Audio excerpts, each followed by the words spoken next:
درود شریف پڑھیں۔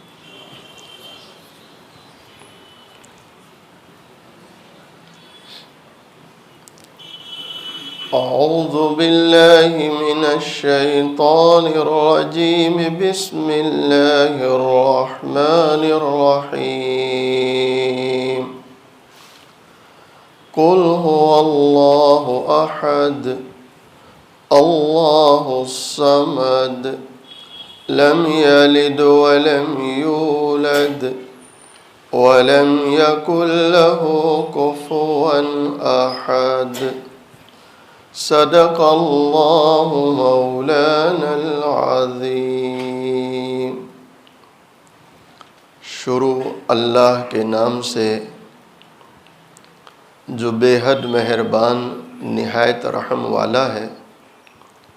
تو کہہ وہ اللہ ایک ہے، اللہ بے نیاز ہے، لم یلد نہ کسی کو جنا، ولم یولد نہ کسی سے جنا، ولم یکن لہ کفوا احد اور نہیں اس کے جور کا کوئی۔ یہ سورہ اخلاص قل هو اللہ احد، جس کے فضائل میں کل بتلا چکا ہوں کہ اتنی بابرکت صورت ہے اور اتنی عظمتوں والی صورت ہے کہ اگر اللہ کو اس امت کی مغفرت کرنا نہ ہوتا تو اللہ اس امت کو سورہ اخلاص نہ دیتا۔ یہ صورت ہمیں اسی لیے ملی ہے کہ اللہ اس کی برکت سے ہماری مغفرت کرنا چاہتے ہیں۔ قرآن کریم چونکہ اللہ کا مقدس کلام ہے، پاکیزہ کلام ہے، اور اس لیے آپ دیکھیں کہ رمضان المبارک میں زیادہ سے زیادہ قرآن کی تلاوت ہوتی ہے۔ ہمارے مشائخ بزرگان دین، یہاں تک کہ ان کے گھر کی عورتوں کا بھی یہ معمول رہا کہ رمضان میں اکثر قرآن کی تلاوت ہوتی تھی۔ حضرت شیخ الہند رحمۃ اللہ علیہ، آپ کا معمول تھا پوری رات قرآن سنتے تھے۔ ایک قاری صاحب تھے جو متعین تھے، جو رات بھر قرآن سناتے رہتے، قرآن سنتے رہتے۔ ایک دن حضرت کی طبیعت ناساز تھی، طبیعت میں ضعف نظر آ رہا تھا، تو گھر کی عورتوں نے قاری صاحب کو اشارہ کیا کہ دیکھیں حضرت تو مانیں گے نہیں، لیکن آپ عذر کر دو کہ میری طبیعت برابر نہیں ہے۔ تو قاری صاحب نے تراویح میں جو پارے سنانے تھے وہ سنائے۔ اس کے بعد عذر کیا کہ حضرت آج تو آرام کریں گے، آج رات میں تہجد میں قرآن نہیں پڑھیں گے۔ قاری صاحب کیا بات ہو گئی؟ کہ حضرت آج طبیعت خراب ہے، طبیعت برابر نہیں ہے۔ کہا اچھا آپ کی طبیعت خراب ہے؟ کہا میری طبیعت صحیح نہیں۔ کہا کوئی بات نہیں، آپ آرام کریں، جب طبیعت خراب ہے آرام ہی کرنا چاہیے۔ اپنا جو کمرہ ہے اس میں لے آئے اور اپنے گدے پہ سلا دیا۔ اب اتنا بڑا شیخ الہند رحمۃ اللہ، اللہ اکبر، جو علماء جو لوگ جانتے ہیں انہیں پتہ ہے کتنے بڑے آدمی تھے، اپنے گدے پر سلا دیا، چارپائی پہ سلا دیا۔ جب قاری صاحب سو گئے، آنکھ بند کر لی، تو قاری صاحب فرماتے ہیں تھوڑی دیر بعد میں نے محسوس کیا کہ کوئی میرے پیر دبا رہا ہے، پیر دبا رہا۔ تو میں سمجھا حضرت نے کسی طالب علم کو بھیج دیا کہ قاری صاحب بیمار ہے، پیر دباؤ۔ میں نے چپکے سے آنکھ کھولی کہ دیکھوں تو صحیح کون طالب علم ہے۔ جب میں نے آنکھ کھولی اور دیکھا تو میں حیران ہو گیا کہ حضرت شیخ الہند رحمۃ اللہ بذات خود میرے پیر دبا رہے تھے۔ اللہ اکبر، حضرت شیخ پیر دبا رہے۔ تو میں ایک دم بیٹھ گیا، میں نے کہا حضرت کیا کر رہے ہیں؟ کہا قاری صاحب آپ کی طبیعت صحیح نہیں ہے، آپ بیمار ہیں تو میں نے سوچا کہ آج قرآن تو ملے گا نہیں سننا، تو کم سے کم تمہارے پیر دبا کے خدمت کر لوں تاکہ مجھے اجر مل جائے، تو میری رات بیکار نہ جائے۔ اللہ اکبر! یہ حضرات اجر و ثواب کے کتنے متمنی تھے، کتنے تلاشی تھے کہ کہیں سے اجر مل جائے۔ حضرت قاری صاحب نے جب دیکھا کہ حضرت اگر یہی بات ہے کہ پیر دبا کے اجر لینا، تو معاف کرنا، میں معافی چاہتا ہوں، میری طبیعت اللہ کا شکر ہے اچھی ہے، چلو پھر تو قرآن ہی سناتا ہوں۔ تو پھر مصلی پر کھڑے ہو گئے اور رات بھر قرآن سننا شروع ہو گیا۔ یہ تو حضرت کا حال ہے۔ اچھا، ایک دن گھر پر جو گھر کا بچہ قرآن سناتا تھا عورتوں کو، وہ بھی سنے۔ عجیب بات ہے، آج اس بچے کو کوئی عذر آ گیا تو اس نے گھر میں عورتوں سے کہا کہ آج میں قرآن نہیں سنا سکوں گا، طبیعت برابر نہیں۔ کہا کوئی بات نہیں۔ انہوں نے شیخ الہند رحمۃ اللہ کو پیغام دے دیا مدرسے میں کہ کوئی اچھا قرآن پڑھنے والا بچہ بھیج دینا تاکہ اس کے پیچھے قرآن پڑھ سکے۔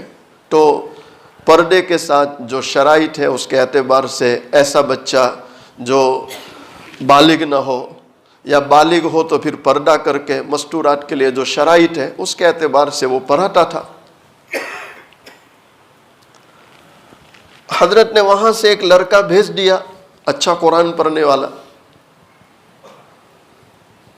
اس نے قرآن سنایا، قرآن سنا کر وہ چلا گیا۔ اور قرآن سنایا تھا اس نے کتنے پارے؟ ادھر دیکھو، ادھر کتنے پارے سنائے تھے؟ 3 پارے۔ اللہ اکبر! جب سحر کا وقت ہوا تو شیخ رحمۃ اللہ گھر پہنچے، تو جیسے ہی گھر آئے دیکھا عورتوں کا جو منہ ہے وہ تھوڑا چڑھا ہوا ہے، یعنی ایسا لگ رہا تھا کہ عورتیں ناراض ہیں۔ تو حضرت نے فرمایا ارے کیا بات ہو گئی، کیا بات ہو گئی، تمہارے چہرے صحیح نہیں لگ رہے۔ تو عورتوں نے کہا کس کو بھیج دیا؟ کہا بہت اچھا قرآن پڑھتا ہے، اچھا قرآن پڑھنے والا بھیجا۔ کہا اس کو اتنی جلدی تھی؟ کہا کیوں؟ کہا 3 ہی پارے سنائے بھاگ گیا۔ کتنے پارے؟ جی بولو بھائی محبت سے، اور ہم کتنا پڑھتے؟ ابھی تو ماشاءاللہ 11 سے تو علم ترئی ہے، ہم لوگ 1.25 پارا سنتے۔ کتنے سنتے؟ 1.25۔ اور 1.25 میں بھی اللہ نہ کرے کوئی حافظ صاحب تھوڑے سلو آ جائے تو بات ختم۔ اللہ ہمیں قرآن سے محبت عطا فرمائے۔ یہ قرآن سنانے والے اللہ ان کی عمروں میں برکت دے، انہیں تندرستی دے، اللہ ہمیں ان کی خدمت کی توفیق عطا فرمائے۔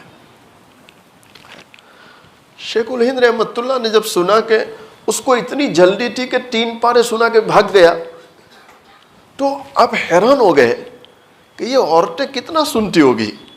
میں تو سوچ رہا تھا 1.25 پارا سنتی ہوگی۔ آپ نے پوچھا ارے بیویو، اس نے 3 پارے سنائے تمہیں کم لگ رہے، تو تم سنتی کتنے ہو؟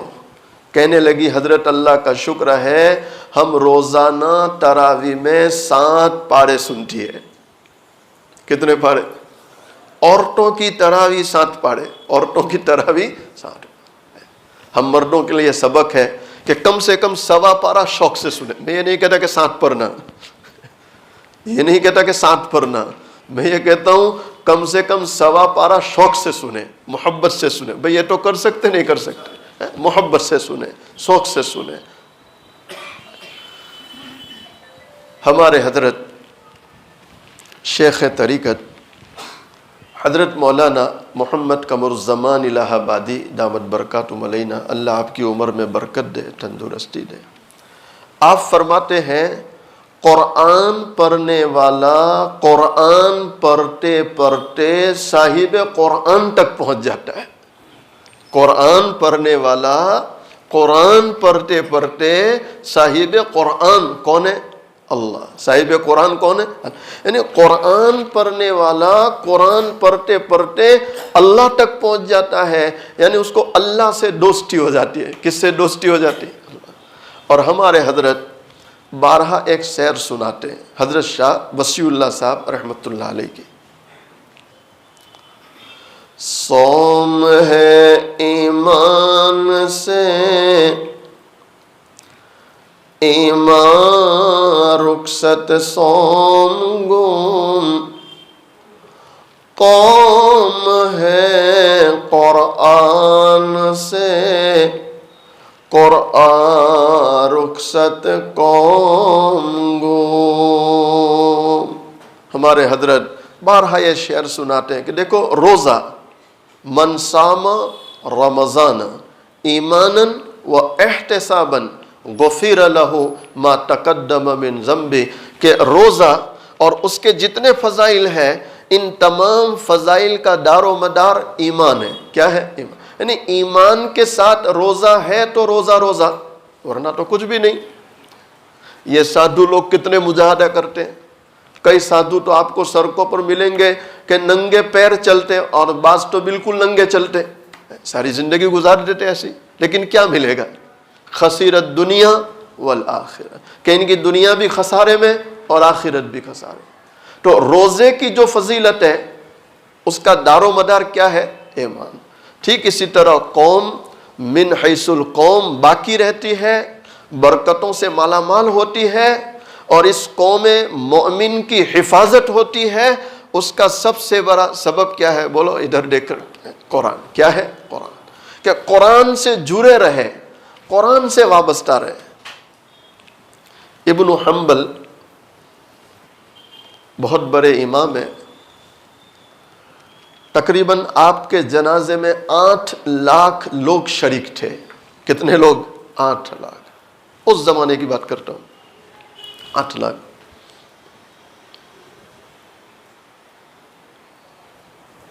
ابن حنبل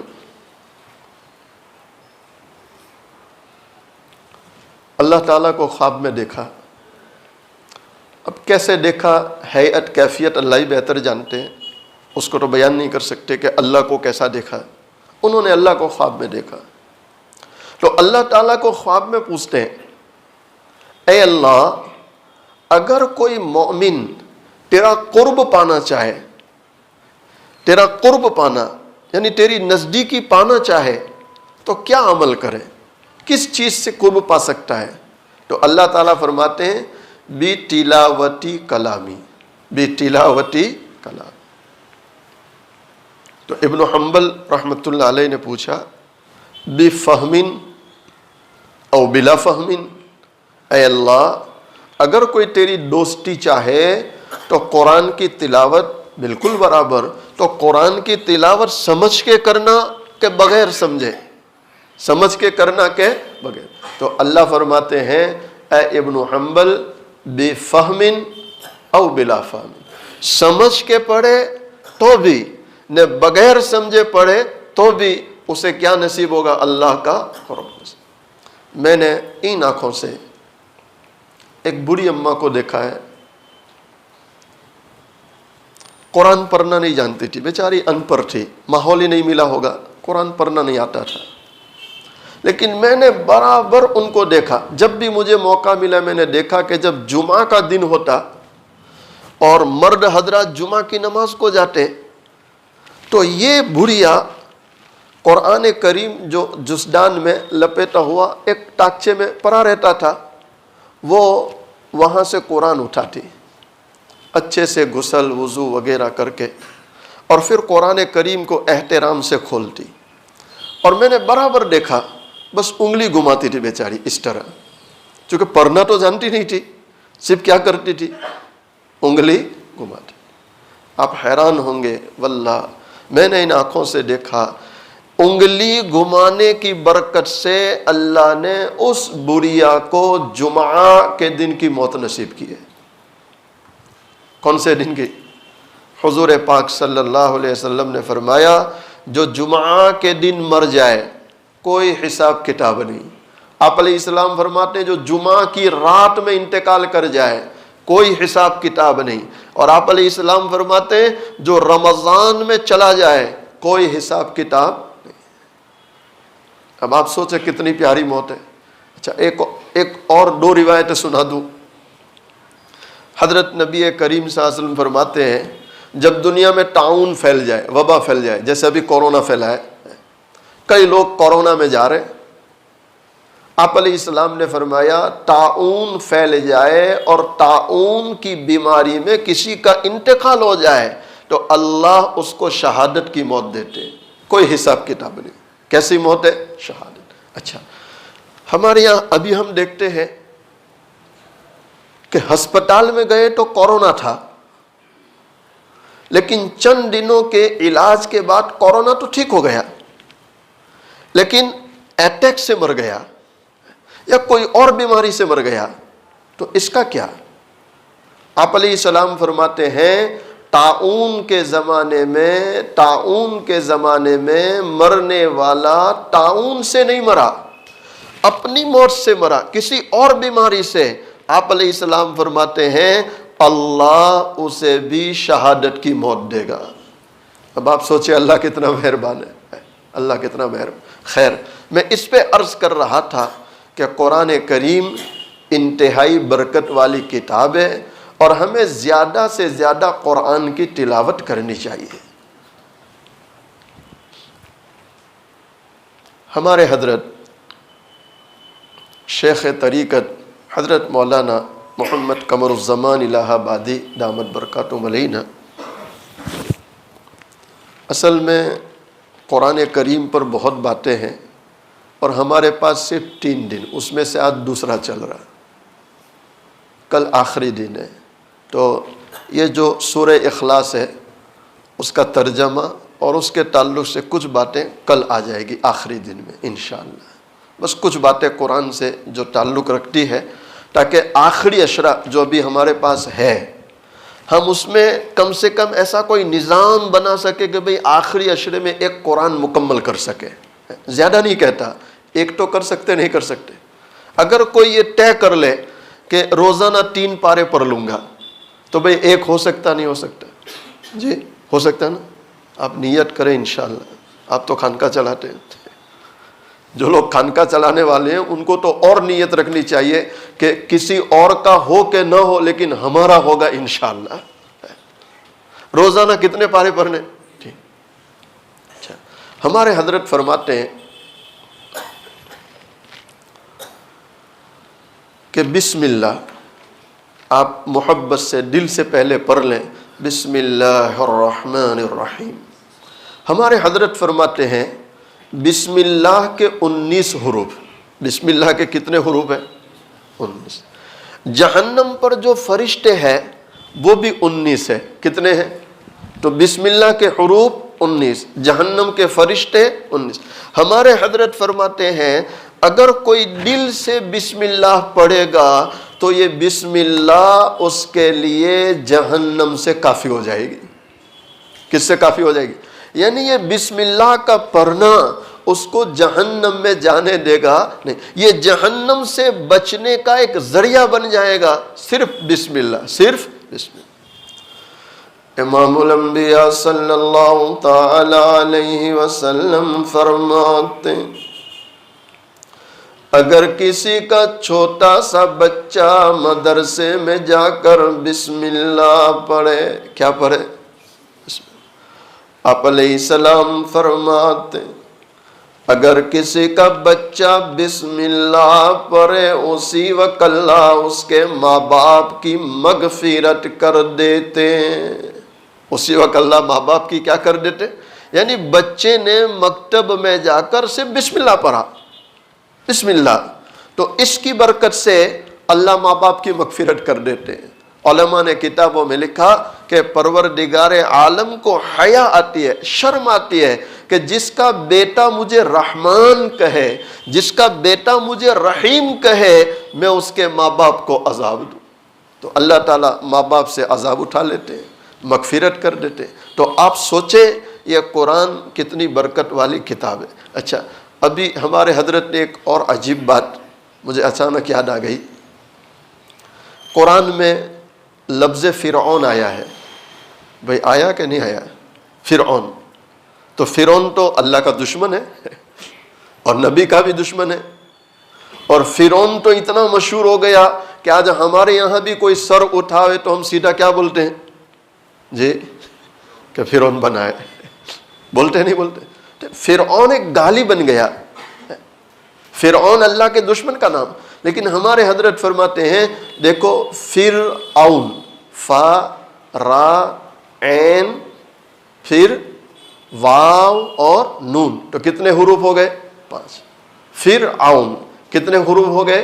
5. ہمارے حضرت فرماتے ہیں اللہ کے دشمن کا نام ہے، لیکن یہ بھی اگر کوئی پڑھتا ہے تو اللہ 5 حروف اور ایک حرف پر 10 نیکی، تو 5 پہ کتنی مل گئی؟ کوئی فرعون پڑھے تب بھی نیکیاں کتنی ملتی؟ حالانکہ نظام یہ ہونا چاہیے تھا کہ اللہ یہ فرماتے خبردار میرے دشمن کا نام لیا نیکی نہیں دوں گا. لیکن اللہ اتنا مہربان ہے کہ قرآن میں فرعون آیا تو کوئی فرعون بھی پڑھے اللہ 50 نیکیاں دیتے ہیں، 50 نیکیاں دیتے. تو یقیناً قرآن بڑی برکت والی کتاب ہے اور رحمتوں والی کتاب ہے. ہمیں زیادہ سے زیادہ قرآن کی تلاوت کرنی چاہیے. ایک واقعہ سنا کر انشاءاللہ ختم خاصگاہ کی مجلس کرتے ہیں. خواجہ ہندل ولی حضرت خواجہ معین الدین چشتی سنجری اجمیری رحمۃ اللہ علیہ اجمیر میں آرام فرما رہے ہیں.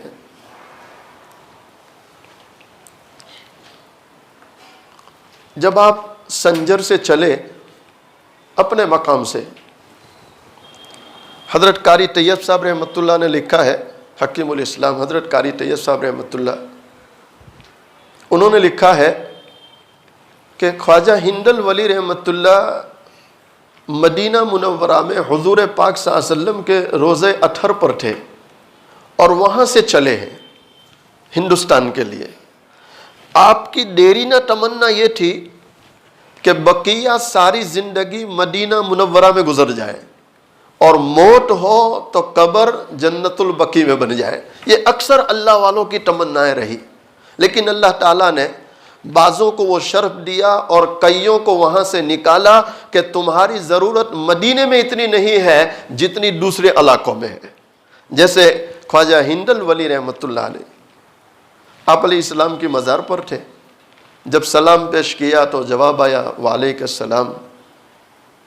اور پھر آپ علیہ السلام نے یا تو قبر اطہر سے سیدھا پیغام دیا، اور بعض علماء لکھتے ہیں کہ آپ کے جو شیخ تھے خواجہ عثمان ہارونی رحمۃ اللہ علیہ، ان کو خواب دیا کہ معین الدین سے کہو کہ تمہیں مدینے میں رکنے کی ضرورت نہیں، تمہاری ضرورت مدینہ سے زیادہ ہند والوں کو ہے، یعنی ہم لوگوں کو ہے، بھارت والوں کو ہے. جب یہ بات انہیں حضور پاک صلی اللہ علیہ وسلم کے وہاں سے ملی، یہ پیغام ملا، تو اس پر حضرت قاری طیب صاحب رحمۃ اللہ لکھتے ہیں. بڑی عجیب بات ہے. یہ ہمارے جتنے دین کا کام کرنے والے ہیں، اللہ کے راستوں میں چلنے والے ہیں، بستر اٹھا اٹھا کر ہم چلتے ہیں. کبھی سورت ہے تو کبھی پونا ہے تو کبھی ممبئی ہے، ہمارا کچھ ٹھکانہ نہیں. 2 دن بعد کوئی فون کرتا مولانا کدھر، تو کہ پونا. ارے کل تو سورت تھے. بھئی ٹھکانہ ہی نہیں ہے. مکتب عشق کے انداز نرالے دیکھے، مکتب عشق کے انداز نرالے دیکھے، اسے چھٹی نہ ملی جس نے سبق یاد کیا. جس کو سبق یاد ہے اس کو چھٹی نہیں ہے، اس کو چلتے رہنا ہے. ہماری یہ جتنی چلت پھرت ہے دعوت و تبلیغ کی نسبت پر، اللہ اس کو بھی قبول فرمائے اور اللہ ساتھیوں کی حفاظت فرمائے اور کام کی بھی اللہ حفاظت فرمائے.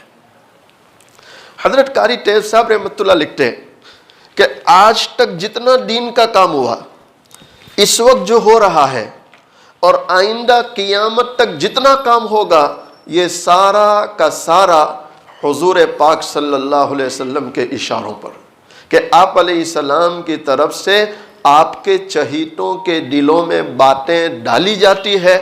اس اعتبار سے نظام بنتا ہے اور پوری دنیا میں کام چلتا ہے. الحمدللہ. حضرت خواجہ صاحب جب اجمیر میں آئے، اب وہ تو بہت ساری تفصیلات ہیں، اس کو بیان کرنے کے لیے ایک اشرہ چاہیے خواجہ صاحب کو بیان کرنے کے لیے. لیکن وہ جو اجمیر میں آئے، اجمیر میں آنے کے بعد جو حالات آئے، دھیرے دھیرے لوگ مانوس ہونے لگے، کلمہ پڑھنے لگے، دین بڑھتا گیا، ماننے والے بڑھتے چلے گئے، یہاں تک کہ اللہ نے وہ دن دکھایا کہ 99 لاکھ لوگ آپ کے ہاتھ پر توبہ کر چکے تھے۔ کتنے لوگ؟ کتنا بڑا عدد ہے، اللہ اکبر۔ اس لیے مولانا علی میاں ندوی رحمۃ اللہ علیہ لکھتے ہیں کہ حضرت خواجہ معین الدین اجمیری رحمۃ اللہ اپنے سینے میں ایک درد لے کر آئے تھے، ایک عجیب کرن لے کر آئے تھے۔ اس درد و کرن کا یہ اثر ہوا کہ آپ نے بھارت میں قدم رکھا اور اللہ نے بھارت کی کایا کو پلٹ دیا۔ جو کفرستان تھا، اللہ نے وہاں اسلام کا بول بالا کر دیا، اسلام کے نام لیوا پیدا کر دیے، کلمہ پڑھنے والے پیدا ہو گئے، اور اللہ کا شکر ہے آج اس ملک میں اسلام کی جڑیں اتنی مضبوط ہو چکی ہے کہ ہمیں پختہ یقین ہے کہ دنیا یہاں سے وہاں چلی جائے، کچھ بھی ہو جائے، حالات کیسے بھی ہو جائے، اللہ نے چاہا اس ملک سے نہ اسلام مٹ سکے گا نہ مسلمان مٹ سکے گا انشاءاللہ۔ اتنی جڑیں مضبوط ہو گئی ہے، اتنی جڑیں مضبوط ہو گئی۔ حضرت خواجہ صاحب جب 99 لاکھ لوگ توبہ کر چکے، اسلام کا ڈنکا بج گیا، تو اپنی والدہ کو ملنے گئے۔ اصل مجھے یہ سنانا تھا، قرآن کی برکت، اپنی والدہ کو ملنے گئے۔ تو ماں تو انتہائی پرہیزگار تھی، ولیہ تھی، عارفہ تھی۔ ان کی والدہ کا نام ہے بی بی نور، بی بی نور ان کا نام ہے۔ جب وہ گئے، ملاقات لی، تو ماں نے چہرہ پڑھا۔ پرہیزگار مائیں اپنے بچوں کے چہرے پر آ کرتی ہے، چہرہ پڑھا، کہا بیٹا کیا بات ہے، بہت خوش نظر آ رہے ہو۔ کما اللہ کا شکر ہے، ہند کا سفر ہوا، 99 لاکھ لوگوں نے میرے ہاتھ پر توبہ کی ہے، ایمان قبول کیا۔ تو ماں نے برجستہ اس میں تیرا کیا کمال ہے، تیرا کیا کمال ہے؟ اللہ اکبر۔ تو آپ حیران ہو گئے، ماں میرا کمال نہیں، کس کا کمال ہے؟ کہ بیٹا حقیقت میں کمال پیدا کرنے والی ذات تو بولو اللہ۔ لیکن سبب کے درجے میں اگر بیٹا میں بتلاؤں تو تیرا اتنا کمال نہیں ہے جتنا مجھ ماں کا کمال ہے۔ اللہ اکبر۔ کہا ماں کیسے؟ کہا بیٹا جس دن تو پیدا ہوا تب سے میں نے جب بھی تجھے دودھ پلایا ہے، پہلے وضو بنایا ہے، پھر بسم اللہ پڑھی ہے، اور اکثر ایسا ہوا کہ میں قرآن پڑھتی رہتی تھی اور تو دودھ پیتا رہتا تھا۔ نہیں، آپ مجھے بتلاؤ جن ماؤں کا یہ حال ہو کہ وضو کے ساتھ، بسم اللہ کے ساتھ، قرآن کی تلاوت کے ساتھ اپنے بچوں کو دودھ پلاوے، تو وہ بچے آنے والی کل کے نیک صالح پرہیزگار بنیں گے نہیں بنیں گے، دین کے دائی بنیں گے نہیں بنیں گے؟ کہ بیٹا معین الدین یہ اس کا کمال ہے، یعنی جو بچپن میں شروع میں جو بیج ڈالا ہے نیکی کا، یہ اس کا کمال ہے کہ آج درخت اتنا پھیل چکا ہے اور اللہ نے اتنا کام لیا تجھ سے۔ تو یہ اس کی برکت ہے، قرآن کی تلاوت، وضو اور بسم اللہ، وضو اور بسم اللہ۔ اللہ تعالیٰ مجھے آپ کو زیادہ سے زیادہ قرآن کی تلاوت کی توفیق عطا فرمائے۔ کریں گے انشاءاللہ۔ گھروں میں بھی، ماؤں بہنوں میں بھی ماحول بنانا چاہیے کہ قرآن کی تلاوت ہوتی رہے، اور اللہ والوں کے واقعات کچھ نہ کچھ سنانے کا نظام بنانا چاہیے تاکہ گھر کا ماحول بھی درست ہو جائے۔ اللہ تعالیٰ مجھے آپ کو کہنے سننے سے زیادہ عمل کی توفیق عطا فرمائے۔ کل جیسے صفوں کی ترتیب میں بیٹھے تھے، اس طرح صفوں کی ترتیب میں آمنے سامنے منہ کر کے بیٹھ جائے۔ بسم اللہ الرحمن الرحیم۔ سبحان اللہ بحمدہ، سبحان اللہ العظیم، اللهم صل على سيدنا محمد وعلى آل سيدنا محمد وبارك وسلم. ربنا ظلمنا أنفسنا وإن لم تغفر لنا وترحمنا لنكونن من الخاسرين. اے اللہ، آپ کا برگزیدہ نبی ابو البشر، اتنا اونچا مقام حضرت آدم علیہ السلام، ایک اجتہادی چھوٹی سی خطا ہو گئی، اس کے باوجود اپنے آپ کو کہہ رہے ہیں ربنا ظلمنا انفسنا، کہ اللہ ہم نے آپ کی نافرمانی کر کے ہماری ذاتوں پر ظلم کیا ہے. وَإِن لَّمْ تَغْفِرْ لَنَا وَتَرْحَمْنَا، اے اللہ اگر آپ نے مغفرت نہ کی، آپ نے رحم نہ کیا، لَنَكُونَنَّ مِنَ الْخَاسِرِينَ، ہم ضرور نقصان اٹھانے والوں میں سے ہو جائیں گے، ہم خاسرین میں سے ہو جائیں گے. اے پروردگار عالم، تیرا برگزیدہ نبی ابو البشر انتہائی نیک، پرہیزگار، گناہوں سے معصوم، گناہوں کا تصور تک نہیں، اس کے باوجود اے اللہ اپنے آپ کو ظلم کی طرف منسوب کر رہے ہیں. اے اللہ ہم تو قدم قدم پر گناہ کر رہے ہیں، ہم تو خطا کار ہیں، مجرم ہیں، پاپی ہیں، تیرے در کے سوالی ہیں. اے اللہ رات کے اندھیروں میں بھی ہم سے تو گناہ ہو جاتے ہیں، بلکہ گناہوں کا ایسا ہم پر ایک بخار چڑھا ہے اے اللہ کہ ہم تو گناہ کرنے کے لیے رات کے اندھیروں کا انتظار کرتے ہیں، رات کی تاریکیوں کا انتظار کرتے ہیں. رات آتی نہیں، ہمیں گناہ کا بخار چڑھ جاتا ہے اور ہم گناہوں میں ملوث ہو جاتے ہیں. اور کبھی کبھی تو ایسا بھی ہوتا ہے اے پروردگار عالم کہ ایک گناہ کرنے والا جب رات آتی ہے اپنے کمرے کی کھڑکیاں بند کر لیتا ہے، دروازہ بند کر لیتا ہے، بتیاں بجھا لیتا ہے، اور اب وہ گناہ کرنا شروع کرتا ہے، اور وہ یہ سوچتا ہے مجھے کوئی نہیں دیکھ رہا، مجھے کوئی نہیں دیکھ رہا، مجھے کوئی نہیں دیکھ رہا. لیکن اے پروردگار عالم، تو تو برابر دیکھ رہا ہے، تو تو برابر دیکھ رہا ہے، تو برابر دیکھ رہا ہے. لیکن اے اللہ یہ تیری شان کریمی، یہ تیری شان رحیمی کہ سب کچھ دیکھنے کے باوجود رات کے اندھیرے میں گناہ کرنے والے کو دن کے اجالوں میں ذلیل نہیں کرتا ہے، بدنام نہیں کرتا ہے، رسوا نہیں کرتا ہے.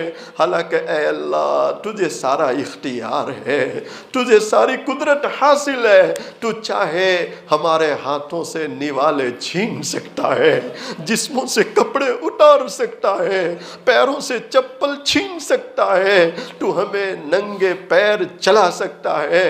اے اللہ اس کے باوجود میرے مالک یہ تیرا ہم پر فضل ہے، کرم ہے، رحم ہے کہ گناہ پہ گناہ، گناہ پہ گناہ، لیکن اے اللہ تو ہم سے نعمتوں کو چھین نہیں رہا، ہمیں ذلیل نہیں کر رہا، ہمیں بدنام نہیں کر رہا.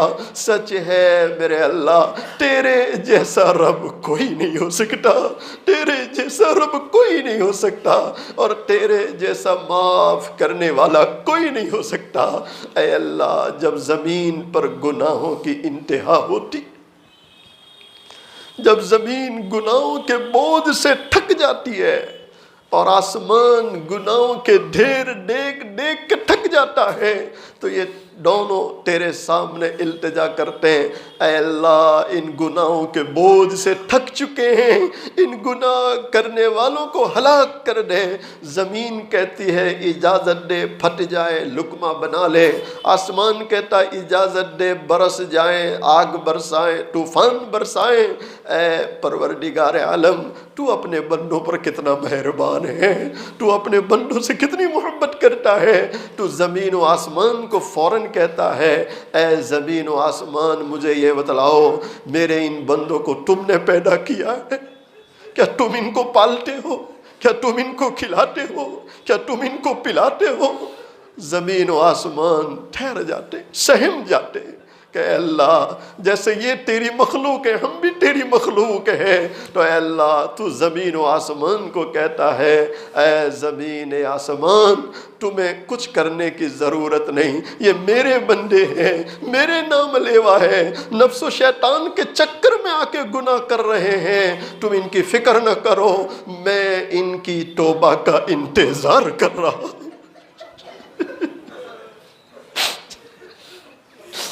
اے اللہ آپ زمین و آسمان کو کہتے ہیں میں ان کی توبہ کا انتظار کرتا ہوں، اگر یہ رات بھر گناہ کرتا رہا اور صبح ہوتے اس نے مجھ سے توبہ کی، میں ساری رات کے گناہوں کو معاف کر دیتا ہوں، اگر یہ پورا دن گناہوں میں گزار دے اور شام ہوتے ہوتے مجھ سے توبہ کرے، میں پورے دن کے گناہ معاف کر دیتا ہوں۔ اور اتنا ہی نہیں میرے اللہ، آپ کے محبوب سازن نے فرمایا کہ کبھی توبہ کرنے والا اتنا مخلص ہوتا ہے کہ زندگی بھر کے گناہوں کو آپ نیکیوں میں بدل دیا کرتے ہیں، حسنات میں بدل دیا کرتے ہیں۔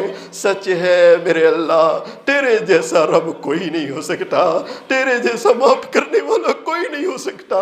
اے اللہ ہم سب کے گناہوں کو معاف فرما دے، ہم سب کی مغفرت فرما دے، اللہ ہمارے ماں باپ کی مغفرت فرما دے، اللہ ہمارے ماں باپ کی مغفرت فرما دے۔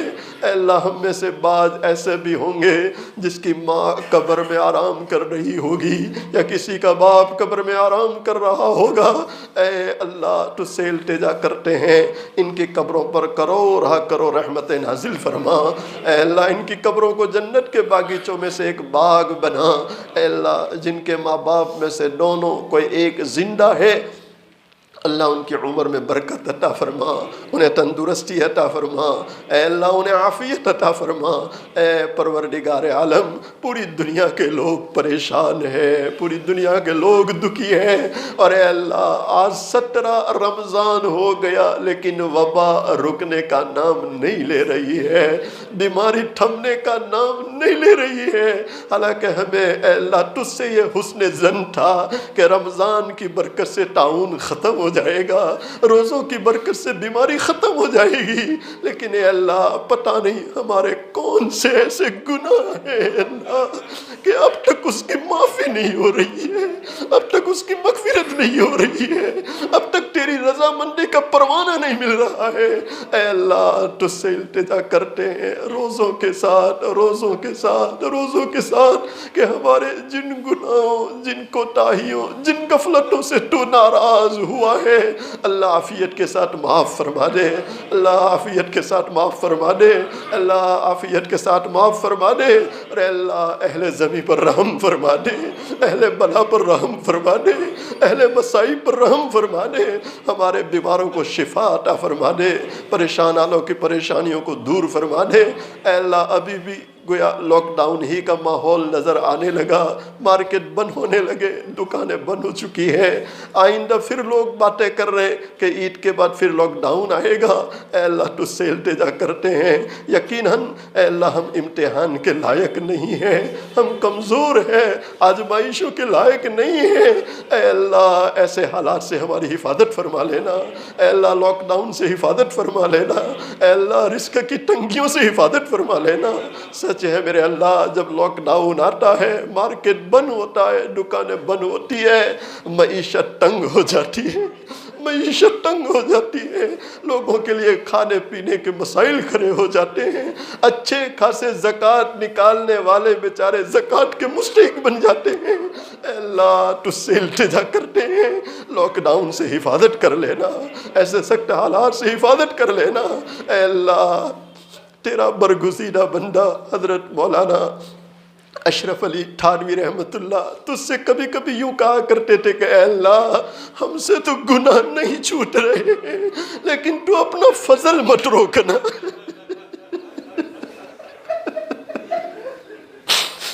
سچ ہے میرے اللہ ہم سے گناہ نہیں چھوٹ رہے،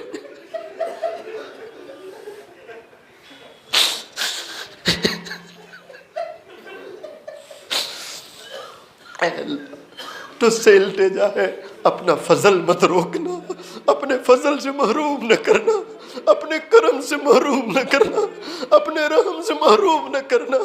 اے اللہ اگر تو نے محروم کر دیا، ہم جیسے کمزور کہاں جائیں گے اللہ، کہاں جا کر ہاتھ پھیلائیں گے؟ اے اللہ ایک تیرا تو در ہے، تیری تو چوکٹ ہے، جہاں کتنا بھی بڑا گنہگار ہو اے اللہ آتا ہے، ہاتھ پھیلاتا ہے، اور یہ امید لے کر کہ میرا اللہ مجھے ضرور معاف کر دے گا، میرا اللہ مجھ سے ضرور راضی ہو جائے گا۔ اے اللہ لاک ڈاؤن کے حالات سے حفاظت فرما لے، تیری سختیوں سے حفاظت فرما لے، تیری ناراضگی سے حفاظت فرما لے، اللہ تیرے غصے سے حفاظت فرما لے۔ اے اللہ ہم سب کے حال پر رحم فرما دے، اے اللہ ہم سب کے ساتھ آسانیوں کا معاملہ فرما، عافیتوں کا معاملہ فرما، راحتوں کا معاملہ فرما۔